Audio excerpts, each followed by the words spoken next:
Picture this.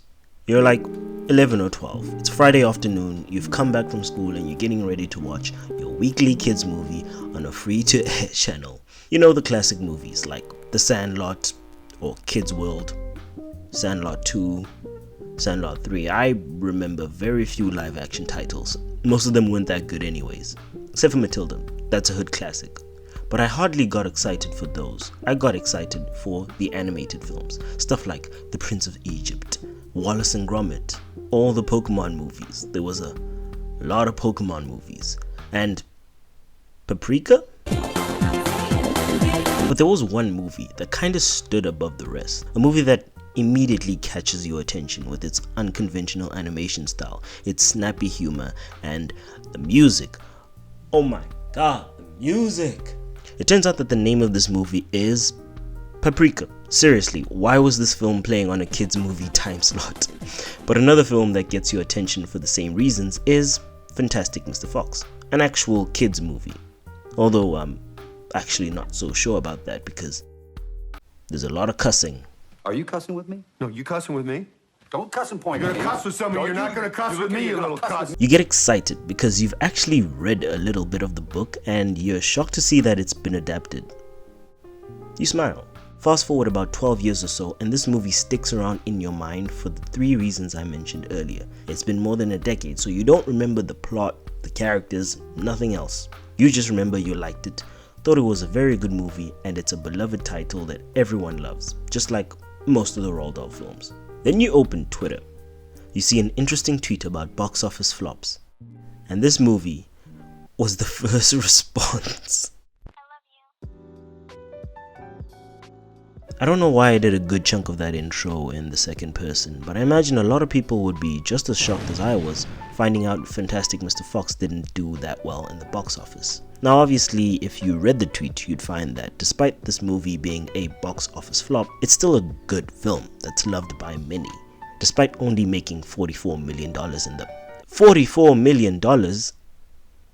I don't know about you, but I think that's a lot of money. What makes it a flop?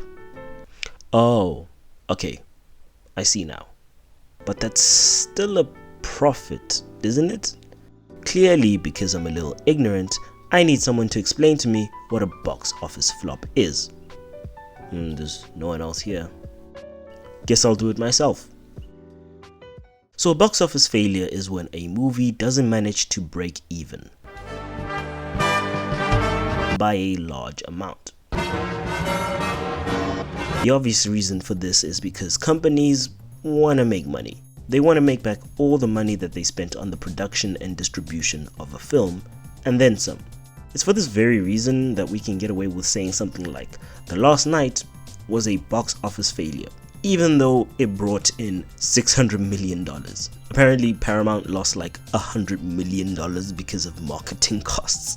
Comparing that with Spider-Verse that only made just about over half that, and it's actually a modest success. If Avatar 2 only made like $1.3 billion, it would have been a flop.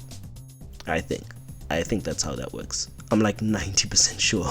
I think it's pretty easy to associate how well a film does in the box office with how good it is.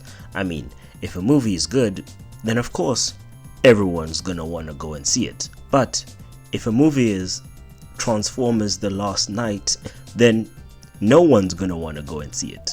It doesn't matter if this idiot who grew up with the series likes part of it. Bad movies usually flop. But of course, that is not always the case. Sometimes a film is not good and it makes bank, and then other times a movie's fantastic.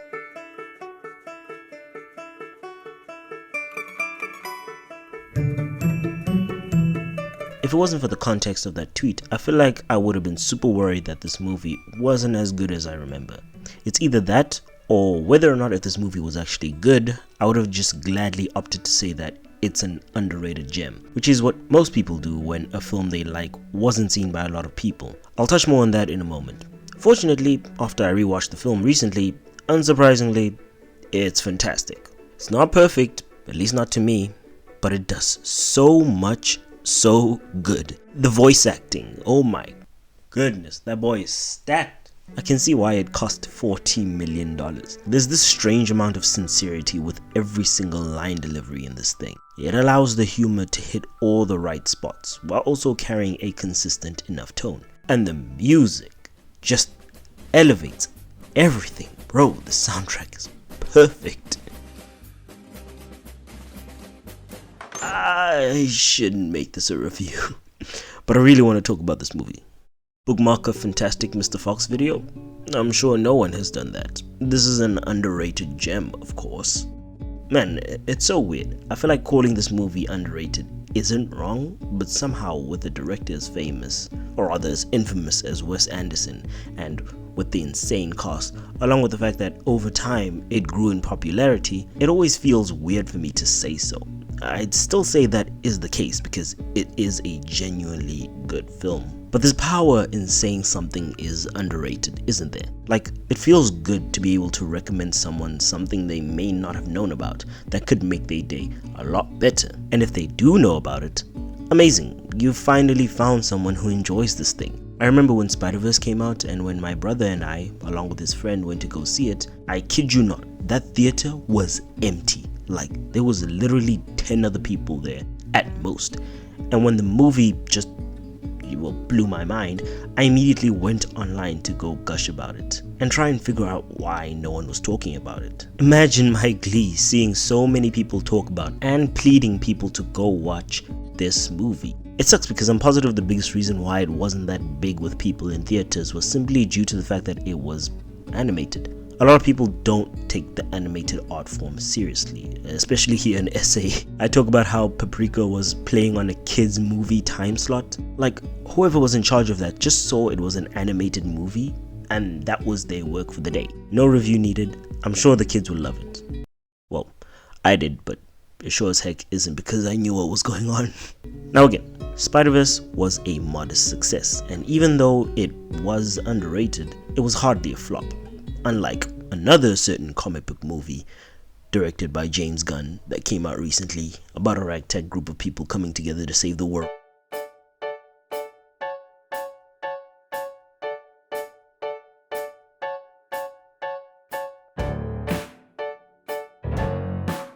The Suicide Squad was a flop. Dude, what is happening? Talk about awful films doing well and great films suffering because of that. This is upsetting, I can't lie. I don't think I can overstate how much I actually love this movie. I do feel like that's due in part to the fact that I didn't think I'd like it that much, and a lot of other people felt that way. It looked like this movie was gonna have a lot of gore, adult humor, and it was gonna go crazy with the comic book shenanigans. And if all those elements aren't utilized correctly, you're gonna get a real doozy. But this movie, man, this movie just bleeds out so much heart based purely on how exceptionally it handles its characters. It's no genre defining think piece, but it utilizes so well what I like to call those moments. You just sit back and watch these characters interact with one another, interact with their world, and just feel what they feel. Throw in some great humor, great action, cinematography, and just fam, if you don't hold me back, I'ma start talking about these movies in great detail. My original intent with this video was to watch all the films I saw being recommended underneath that tweet, and then maybe I'll talk about them all in some mega video, but I've grossly overestimated my ability to dedicate myself to that. Instead, when I saw films I really liked suffer this fate, I immediately jumped to type the script. I guess this is my most organic reaction to only a few box office flops, but I still do want to watch some of the films I saw there. Interestingly enough, there are a lot of films I'm surprised to see. I'm not a huge movie nerd, but stuff like The Iron Giant and the newest Dungeons & Dragons feel like they shouldn't be here. Then you've got The Nice Guys and Blade Runner and what's happening?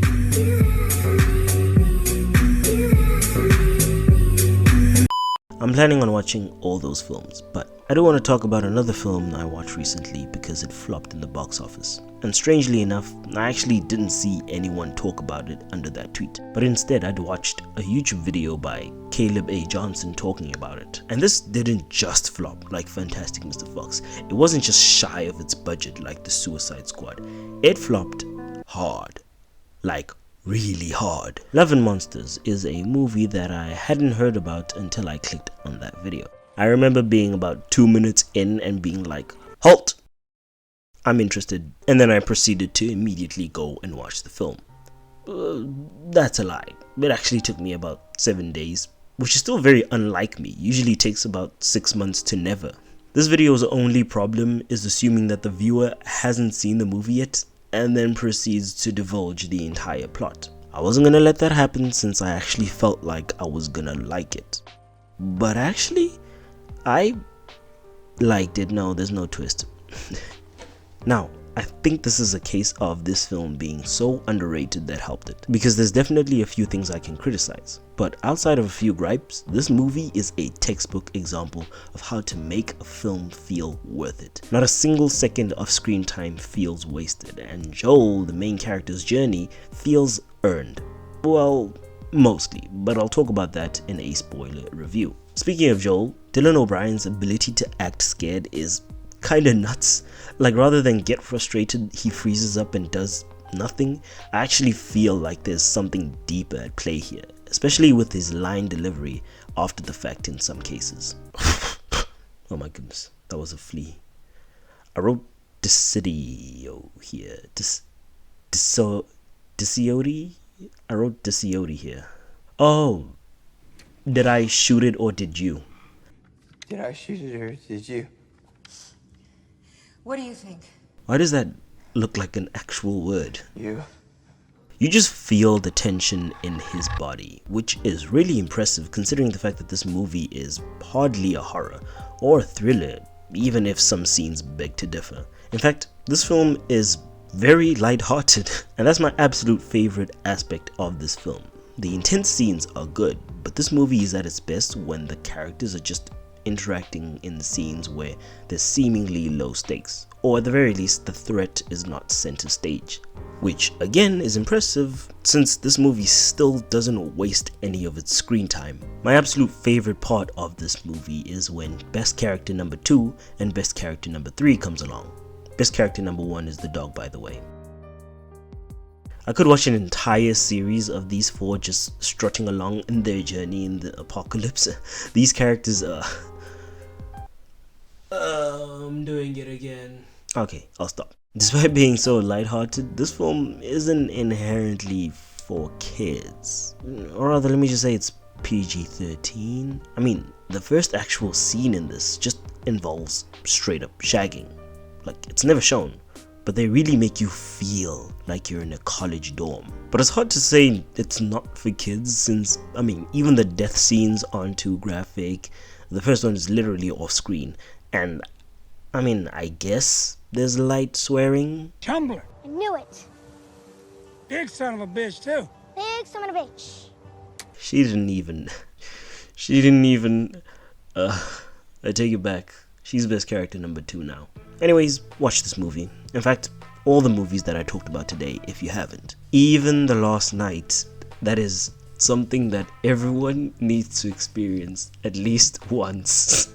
Thinking about why these movies flopped is, I mean, I can logically explain most of them. Love and Monsters was absolutely eviscerated because of peak COVID. The Suicide Squad was also during COVID, but it was calming down around the time that it came out, so I'll just blame it on the first Suicide Squad movie. And Fantastic Mr. Fox?